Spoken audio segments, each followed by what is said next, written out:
Hi, I'm Tim. Welcome to Watchbox, and thanks for logging on. If you love this watch, email me, tmosso@thewatchbox.com. Your purchase and pricing email question line for buying this or any watch you see on any Watchbox platform. Please reach out to me directly. Email tmosso@thewatchbox.com for pricing.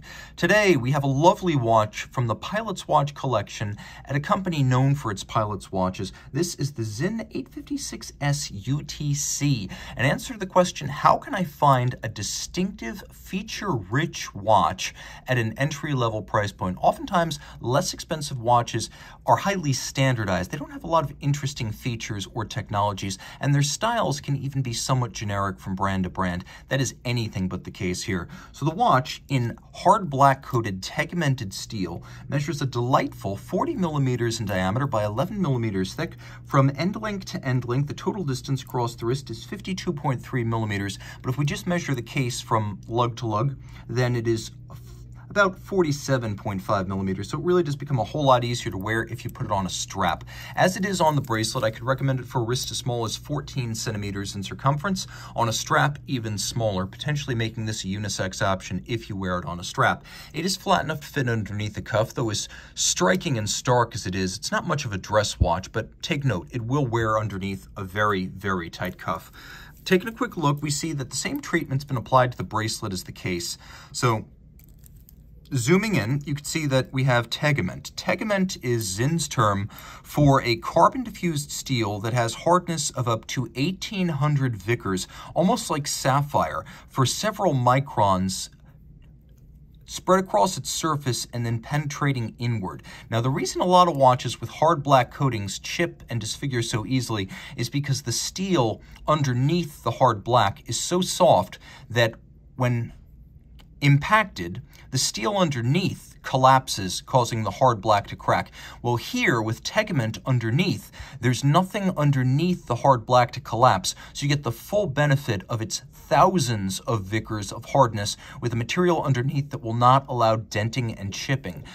Sinn today only uses the hard black coating on tegimented steel for that very reason. The bracelet's nicely made, it's substantial, and you can see part of Sinn's thinking is that it's harder to square off or round off a hex key screw than it is to round off a conventional flathead screw. That's why its bracelets use little hex key sockets, because with the hex key, it's easier to get tightness without accidentally stripping the screw. Now, the clasp is simple, but you can see it's made of thick gauge, tegimented, and hard black coated steel. There is a clamshell externally, and even though this is not a diving watch, it does have a diving style extension built in, and that allows you to pull it out over a jacket, a wetsuit, a dry suit, whatever you like. You don't need to use it for diving. It can be used over a thick winter sweater or coat. If you just want to have your watch worn over heavy weather gear, it can do that. Now, there's a little insert in the case flank. That is a copper sulfate capsule, and it'll turn from white to dark blue, and it does so as it pulls any moisture that might intrude into the case. The case is actually factory filled with nitrogen to displace dust and moisture, but should any moisture intrude into the case, this little replaceable capsule will pull it out. So the combination of the nitrogen fill and the copper sulfate capsule, that is known at Sinn as AR treatment, because once upon a time, the gas fill, the inert gas fill, was argon. Now it's nitrogen, but it serves the same purpose.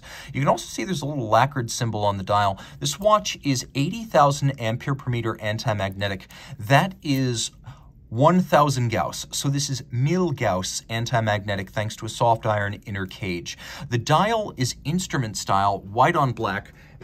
Very easy to read, day or night, super distinctive. And as you can see, it features a couple of nice little signal yellow highlights to remind you that this is a UTC. Now, what I like here is that a Sellita SW330 has been used. 330 is like an ETA 2893, which is the dual-time version of the 2892. So what you get here is actually a quick-set system for that second time zone, which is in a 24-hour format. You can read it from the center. And then there's also a quick-set for the date. Normally, dual-time watches don't have that. If you think of the Rolex GMT, you have to fly around the dial with the local hour hand in order to set the date. Here you have a conventional quick-set. And of course, if you pull it out all the way, there is a hacking seconds function, so you get the benefit of stop seconds if you wish to set the watch against a known accurate reference time. The movement is fairly simple, and it has 200-meter water resistance protection, but then it also has a pilot-specific protection. So if you're in a cabin that explosively loses its pressure when you're in an aircraft, the seals and the sapphire of the watch will not get discharged. That's one of the special features here. The Sleet SW330 is delivered in top grade. Top is second from chronometer on the scale of what's available, and then it's adjusted in-house by Sinn, so it's effectively gonna run to chronometer standards. It's a bidirectional automatic winder. It's got a 42-hour power reserve, the quick set, the dual time capability, the 4 Hertz beat rate, 25 pivot joules, and again, it does have the stop seconds functionality if you want to set it against a reference time.